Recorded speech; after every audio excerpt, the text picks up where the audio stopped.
a voice that is harmonious and melodic and moves across worlds. This beautiful one I have gotten to create and connect through the land of dreamscapes, which is a moment in time of collective people who dream into the imaginal capacity that we all have the power to create our realities. I am just so excited to introduce Onyi and this piece and this moment here at the fair. So without further ado, Onyi Love and a tale of 900 crow feathers.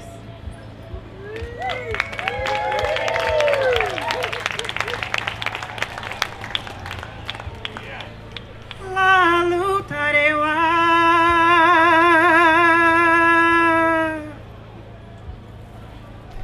tare shasha tarewa bami. Everyone take a deep breath in and exhale. La lutarewa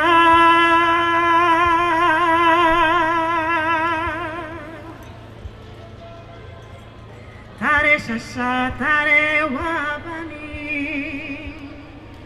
Take a deep breath in and exhale. La lutarewa tare shasha tarewa bani. Take a deep breath in and hold it. Hold it. Hold it and release. And just keep breathing. With each breath, ground deeper and deeper into the very essence of who you are at your core, energetically, spiritually, emotionally, mentally, physically, your physical being, every single part of you. And throughout this experience together that we are co-creating this experience. Feel with every single part of your being. Nothing is strange. Let life come through you. Let life move through you and breathe. If there's anything that you're holding on to in this moment that doesn't belong to you, that no longer serves you, give it to the wind. Give it to the earth. Give it to the fire, the sunlight. Give it to the water. Keep breathing. La lutarewa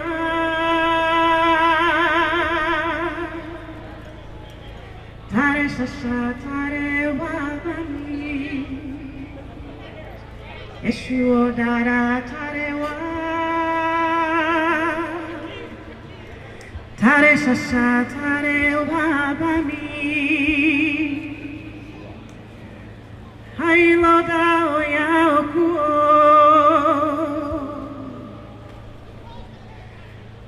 tawamote ke yo ayaba.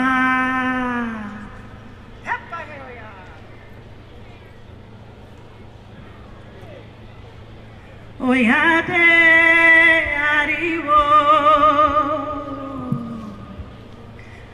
oyansa loro yokoro hepa heoya. Oyate ariwo oyansa loro yokoro. Pay attention to anything that comes up at any moment in this place, at this time, as who you are. Again, nothing is strange. Oyate ariwo oyansa loro yokoro. Oyakoroni le ogere gere.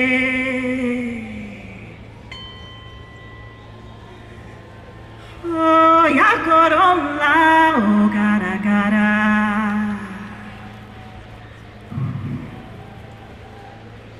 Obiri shapakoroni le gere gere oyaki morelo. Oyate ariwo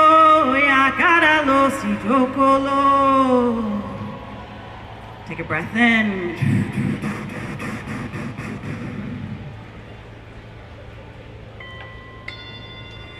Oyate ariwo yakara lo sijokolo.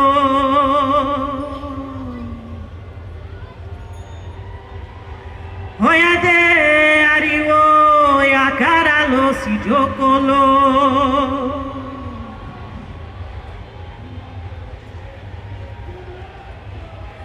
Oyate ariwo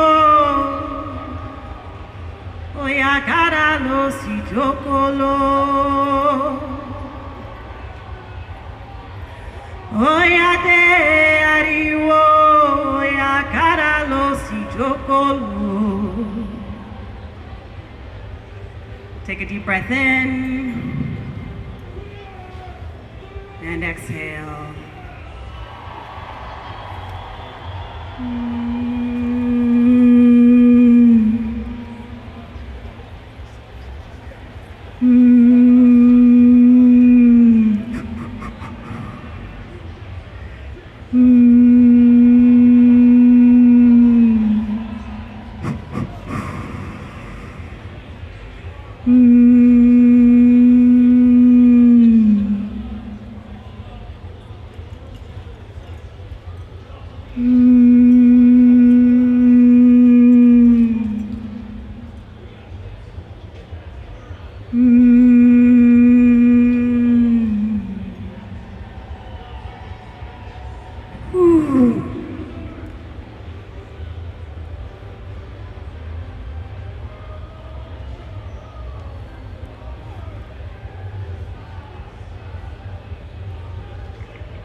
Let go of any attachments.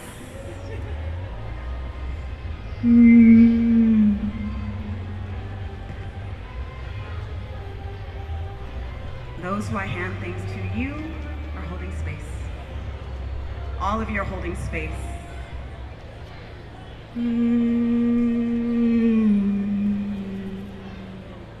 Get two. Pick your poison. Pick your magic.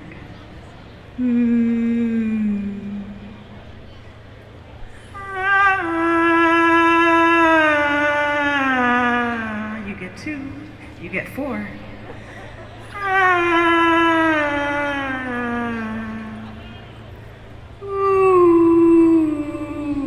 Everyone keep breathing. Hold those. Keep breathing. Keep breathing. Keep breathing.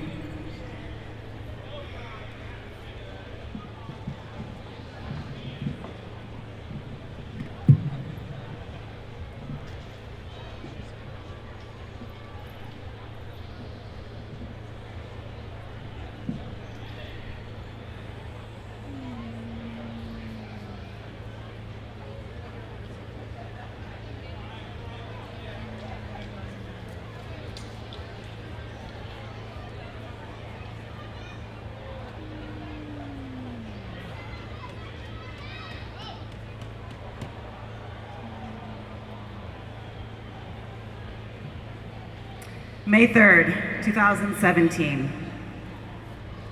5 plus 3 plus 2 plus 1 plus 7 is equal to 18. 1 plus 8 is equal to 9, the number of completion, ending of a cycle, transformation, amongst other things. While taking a walk during my lunch break on that specific date, I noticed a crow feather on the ground. A few feet away lay another. A yard from there, a handful more. Damn, crow, what happened to you? I thought, expecting to see a lifeless bird nearby. But nothing. While I'm drawn to feathers, I don't always pick them up when I see them. But I was compelled to do so with these. Something about them spoke to me. The next day I walked the same path and was shocked to see another batch of feathers. Still no sign of the bird they came from. By the third day of more sightings, I couldn't deny that something was going on. My mind was spinning, thinking about the different associations that I had for crows, the color black, feathers. I thought about flight, the color black, the mystery, the void, shadow, flight. And what did it mean that I was finding them by my workplace? Now, for years I had worked at this 9-to-5 job, and I really wanted to leave this job to pursue my passions. Perhaps they were telling me that the time was coming soon.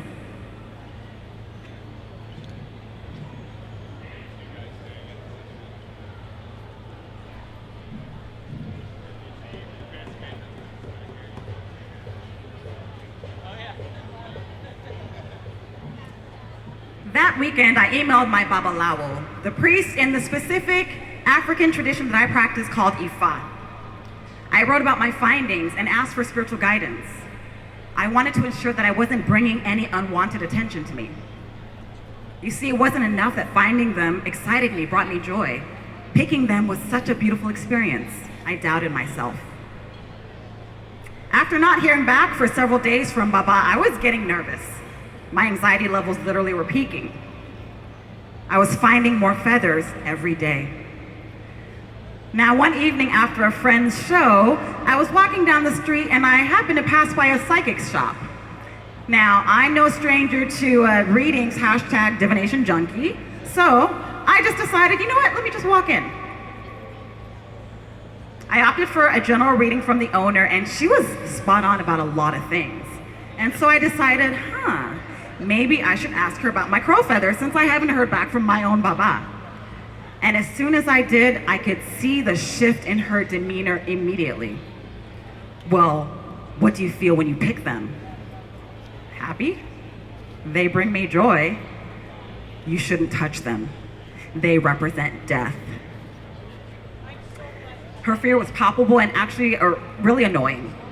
And I pretty much shut out everything that she said after that. But honestly, she had me spooked.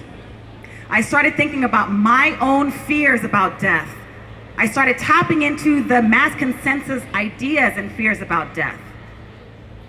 But then, I remembered myself. I remembered who I was and what I felt. And the next day, of course, 9 days after I sent the initial email, I got a response back from my Baba's assistant. Baba said, keep the feathers on your altar. They're just really good to have. Lessons. Be patient. Trust yourself. Other people's ideas and beliefs don't trump your own. Don't be hooked by anyone's fear. 9, the number of completion, ending of a cycle, transformation, amongst other things.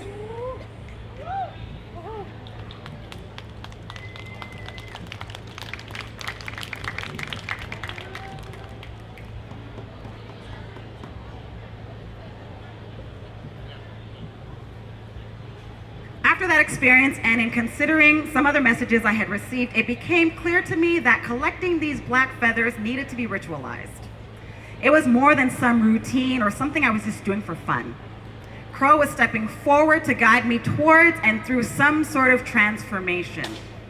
Now, I believed it was connected to my job, and I decided to use that idea to determine the duration of my ritual.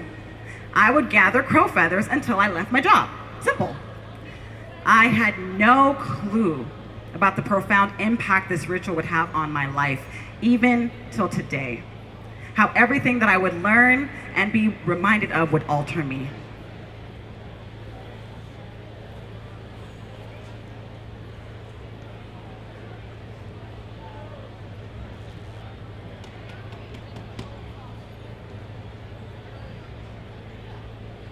So now, one of the days I was picking feathers, I realized I had forgotten a bag to collect my feathers. I don't know what I was thinking, not to even go back and get a bag. Instead, I decided, well, you know what, I shouldn't pick any today. I've had enough, I have enough. And of course, that day, there was an abundance of feathers, and I swear they got bigger and blacker and shinier as I passed them by. But I continued to resist. I stubbornly held on to the idea that I shouldn't pick. even though I really wanted to, even though that inner voice kept encouraging me to do so. Okay then, if y'all spirit team want me to pick feathers, then I'm gonna need you to find me something to put them in. I said this to my spiritual posse. I talk to them often. How many of you do the same thing? Woohoo, y'all are like me, y'all are strange. I kid you not. When I arrived at the location where I typically find the most feathers, there behold me was an empty plastic bag. Okay, fine. So I picked up the bag, picked up all the feathers in that area, and even went back to get all the feathers that I'd seen on my path that I had left. Lessons. Be prepared, number 1. 2, life has your back and always gives you what you need when you need it. 3, ask. Ask for what you need and see how it shows up. 4, accept the abundance that finds you. You deserve it. 5, drop the resistance.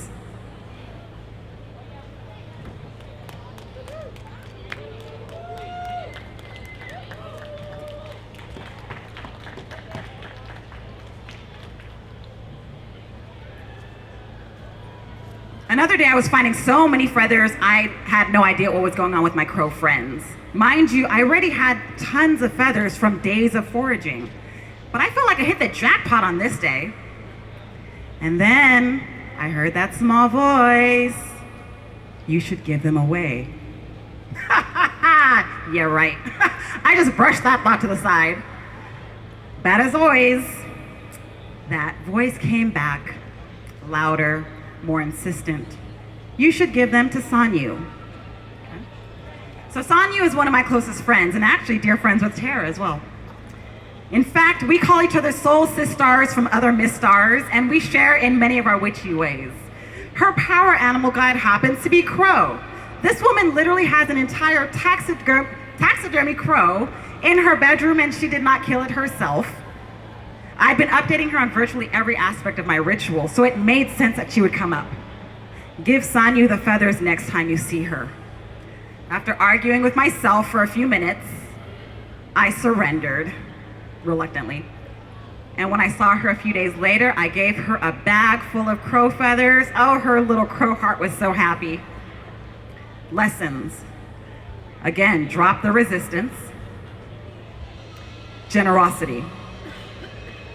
Detachment from greed.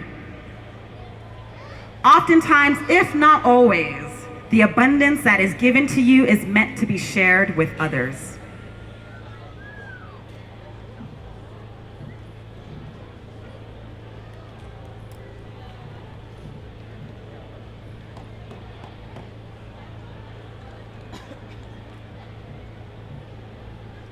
Now, much of what I was being encouraged to consider during my ritual dealt with my beliefs about others and my interactions with them. So one day, 2 people were taking a smoke break near where I was picking feathers. So I initially avoided eye contact as if doing so would make me invisible. But eventually I looked up and said hello. One of them pointed a few feet away. What do you think I'm doing? I asked. Picking crow feathers, he said. I see a few over there. I was so touched by his assistance. That really warmed my heart. Another day, a man passed by and we exchanged smiles. And a few minutes later, he came back and asked what I was doing. I told him about my ritual and mentioned the spiritual work that I do and different philosophies that I had. And I could literally see in his face, in his demeanor, that he had been touched. He had been shifted through that interaction. On a different day, a landscaper who watched me walk back and forth, picking crow feathers in the center divide, I kid you not, he joked saying, my buddy and I thought you had found gold. I said, no, just crow feathers. But in my mind, I said, no, I have found gold.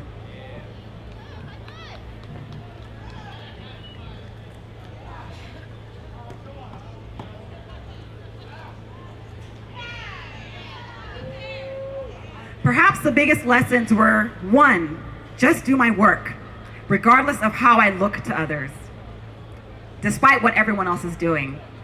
2, break away from the idea of wanting to fit in. How many of you navigate that?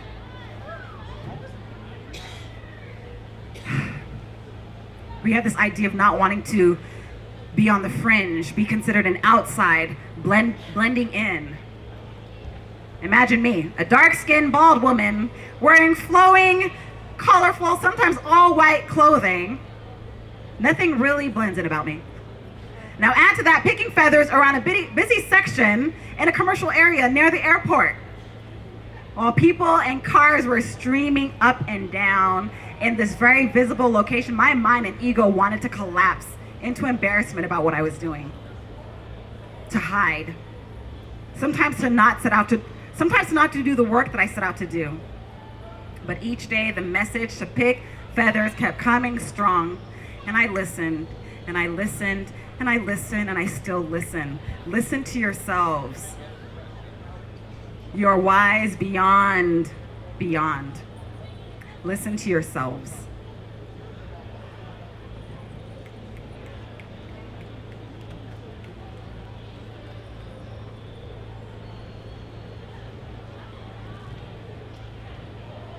July 6, 2017. It came to me that my ritual was done, so I stopped. Simple. Granted, I was still at my job, but I had let go of the idea that this ritual was about that. It was about everything that I was learning, everything that I had experienced throughout this journey. 45 days of picking crow feathers. 4 plus 5 is equal to 9. The number of completion, ending of a cycle, transformation, amongst other things. August 15, 2017, my company announced that our entire network had been sold. We were all being laid off. January 31st, 2018 was the last day at a job I had made the center of my life for nearly 15 years. Oh, the psychic was right. Death was near. That life was ending. The door to a structure I had known and outdated beliefs that no longer served me was closing. I was stepping into the unknown, into the void. New possibilities were opening up to me, including being here with all of you.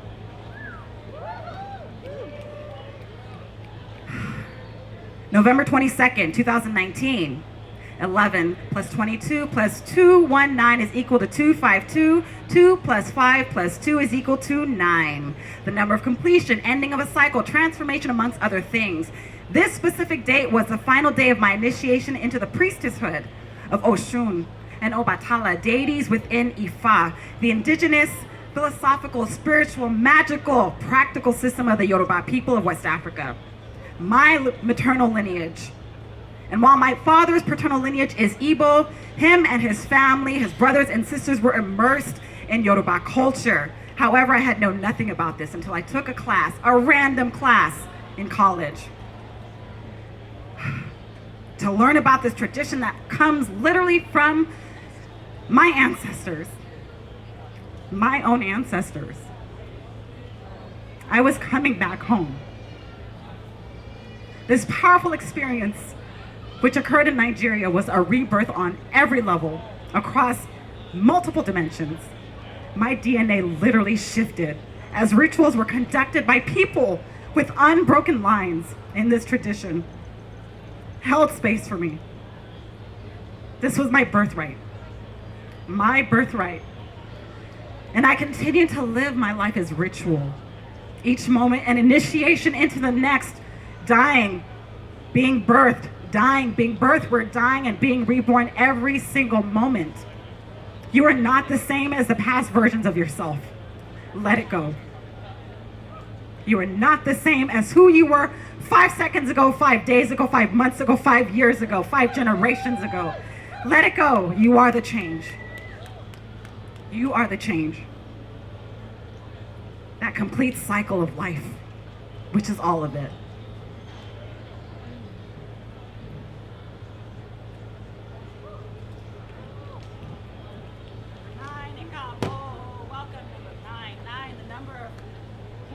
Ending of a cycle, transformation among other things. So what is ritual? Someone tell me what ritual is. Raising up. Regular practice. Raising Raising up, acknowledging a threshold. Raising up, acknowledging a threshold. What else? Add to the collective understanding. Calling in the ancestors. What else? Add to it. Nothing is strange. I said at the beginning, nothing is strange. Add to it. Cycles, rhythms, all of it. Honoring. Transformation, honoring.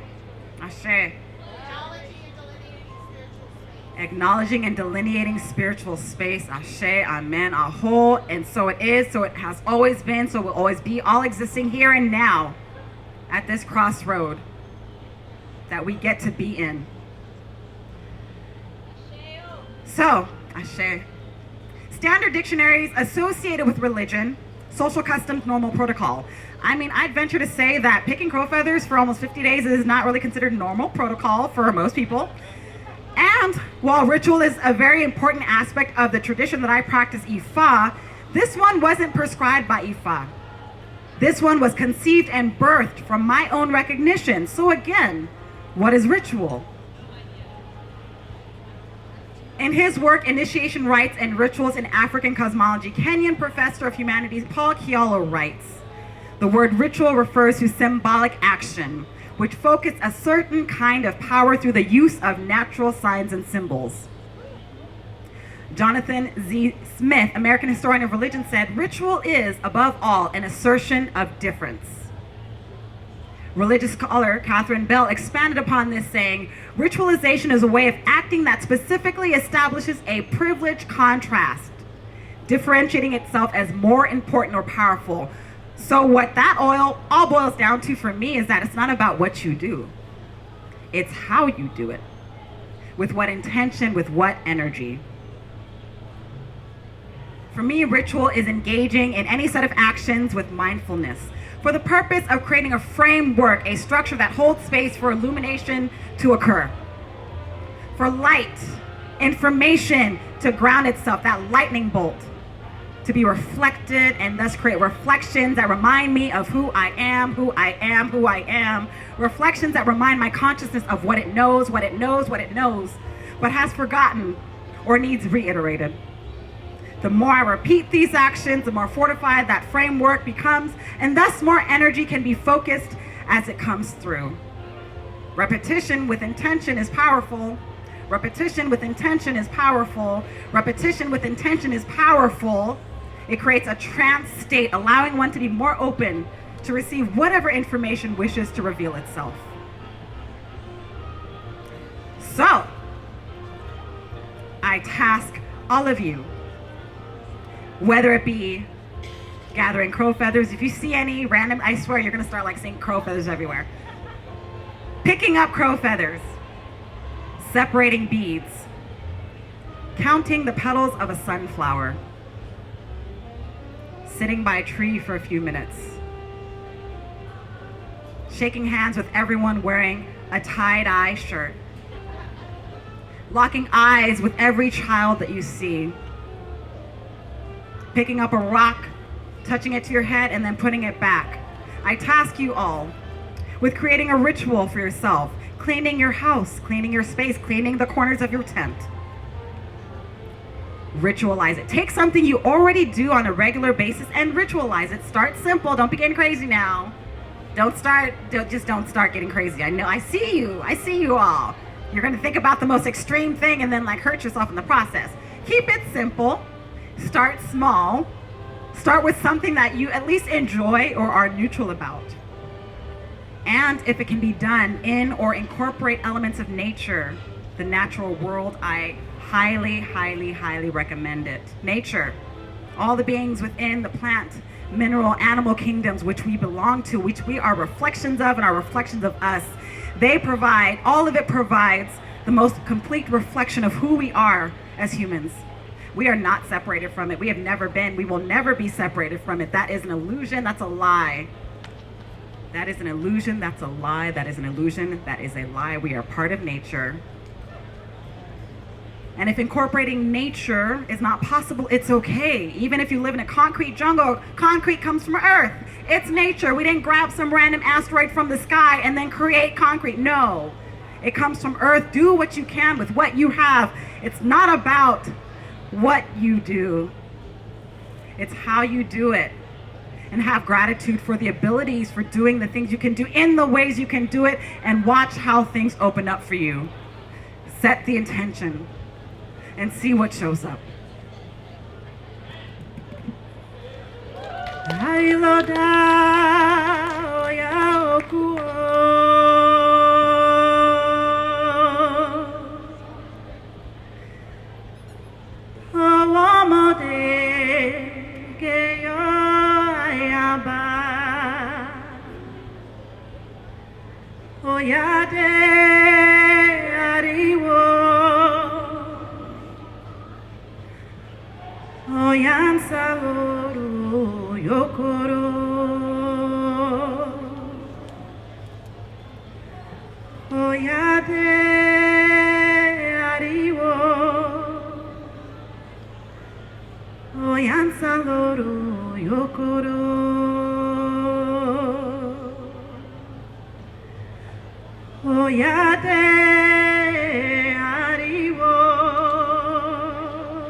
The energy of transformation, vibrating to the number 9, tornadoes, storms, uprooting, shifting, transforming, life and death, death and birth, life and birth, death and birth, life and birth, transforming at every given moment. You are not the same beings that you were when you first started listening to the words coming out of my mouth. Ground into the difference that you are. You are not your past. You are not your ancestors' past. You are not what anyone attempts to convince you from their own place of anxiety. You are what you decide you are, what you came here to be, what your spirit came here to be, whatever that looks, sounds, feels. Take a deep breath in and exhale. Brand new. Take a deep breath in and exhale, brand new. Take a deep breath in and hold it, allowing that air to circulate every single part of your being, every single molecule, and exhale. Be the difference. Ashe. Thank you.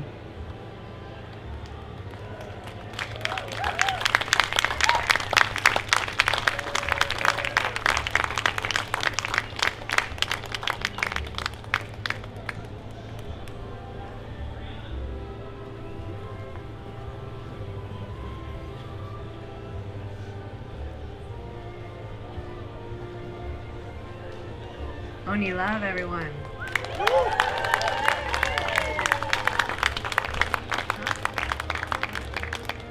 You can find Onyi Love on social channels. Also, I will give a plug for our Collective Dreaming Academy, where we explore collective dreaming together. Dreamscapes Academy. Onyi is the resident sound activator and movement maker in that space. So if you're curious, find us on Instagram and other places. But of course, talking to Onyi Love, do you want to do any questions, any Q&A? Do any folks have any reflections, questions, Q&A? I can pass the mic out for folks.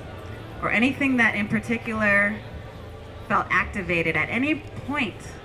At any point. Remember, nothing is strange. It all is part of it.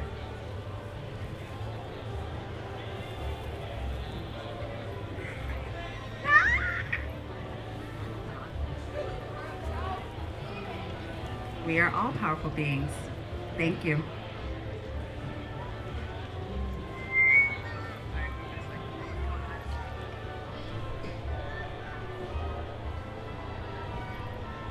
I just really appreciate your use of breath at the end as a way to bring all of that into every cell. So thank you. Beautiful. Thank you so much. Ah, that was beautiful.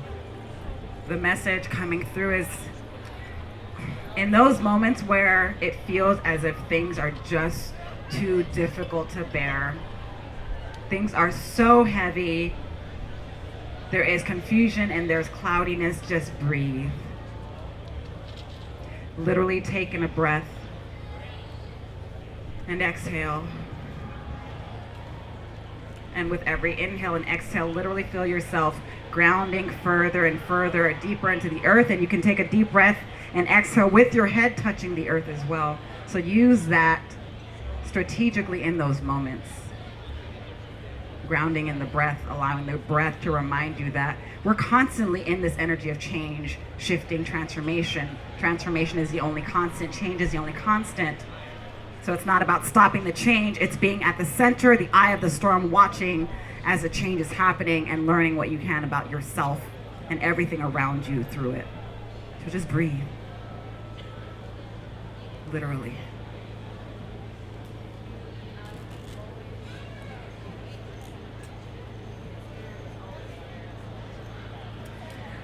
I think for all of us, it's always there.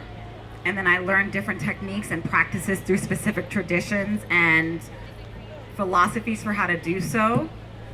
But the voice was always there. And I've told this story often. You know, as a young child, I grew up actually very Christian.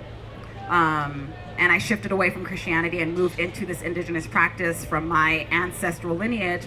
But to me, it all is a reflection of the all that is. So I can go to a church, I can go to a mosque, I can go to an Ifa service, I can go sit in a forest and I will hear the voice of the all that is. No one person thing, tradition, philosophy is, no one has a stronghold on just the information that is there for all of us. But as a child in service, I would watch people have these very visceral and transformative, like falling out experiences. And I never had that. I just loved going to church. I just loved being in the choir. I just loved just gathering. And I didn't realize that that love that I had for those things was also the communication with spirit.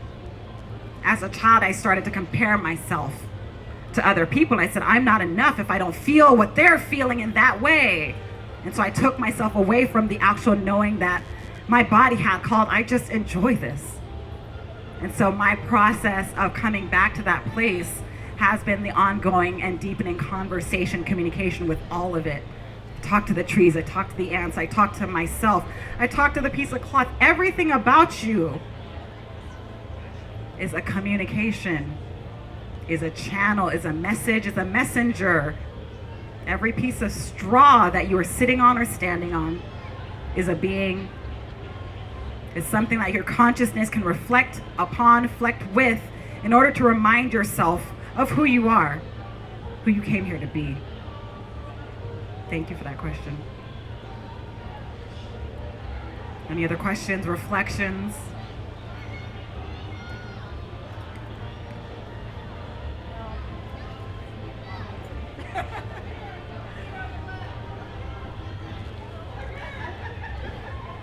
Oh, we got a few.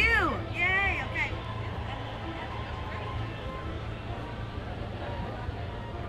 Thanks, babe.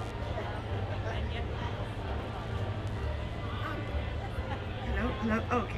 I'm not really sure how to phrase this question, but you were talking about your mom, and then you were talking about being raised Christian, and I'm just wondering where are things at with your mom and spirituality, if you don't mind my asking that. Yeah, no, thank you for that question. So even though both my parents are West African, neither of them grew up with the practice of Ifa with the indigenous systems. And so my initiation, the actual initiation, but the starting of my journey of Ifa was kind of challenging because it was, these traditions have been demonized by the very people that practice them in light of colonialism, in light of enslavement, in light of a lot of trauma. So I was kind of the black sheep, being the one in our lineage to bring it back. And so it was challenging initially. But my mother returned to her homeland, and in doing so, she grounded herself in a new way. And the last time I went to Nigeria, which was last year, I was actually able to do a ritual and ceremony in this specific tradition with my mom. And it was the most beautiful thing because I helped birth within her, the one who gave me birth, I helped birth within her the ability and the surrendering to be able to do this ritual that is part of her lineage. So full circle, life is a ritual. Just follow the breadcrumbs or follow the feathers or follow whatever it is you're following and just see what happens. Did someone else have a question? I did. Well, maybe more of a comment. One, you are radiant. Thank you. Two, the radiance that I witness through you is what I believe every single one of us should. Sorry, there's no word as should in any African language. we by the way, you get to. either do it or you don't. That we get to. That we get to. That when I see you, I see creator, I see love, I see all of that. And that's what I think every single one of us should be able to see when we look at one another, when we meet one another, when we greet one another. And so I just wanted to say thank you for bringing a piece of not just Africa, but building the bridge between the ancient and the present, and for making the connection of how love really works. And that's the one thing I trust the most about myself, is I know where love is and where it isn't. So I want to thank you so much for doing that. Thank you. Thank you so much. Bow. Ashe, I bow to you. To you. I bow to you, and thank you to your Ori, your spirit, your consciousness. Daughter of Oshun. Ashe.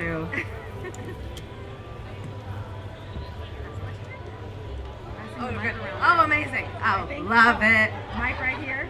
Right here. I think we might have. Okay, we have time for one more question. One more question. Oh, just a comment. You exemplified the connective spirit. I felt connected, not just to you, but everyone. And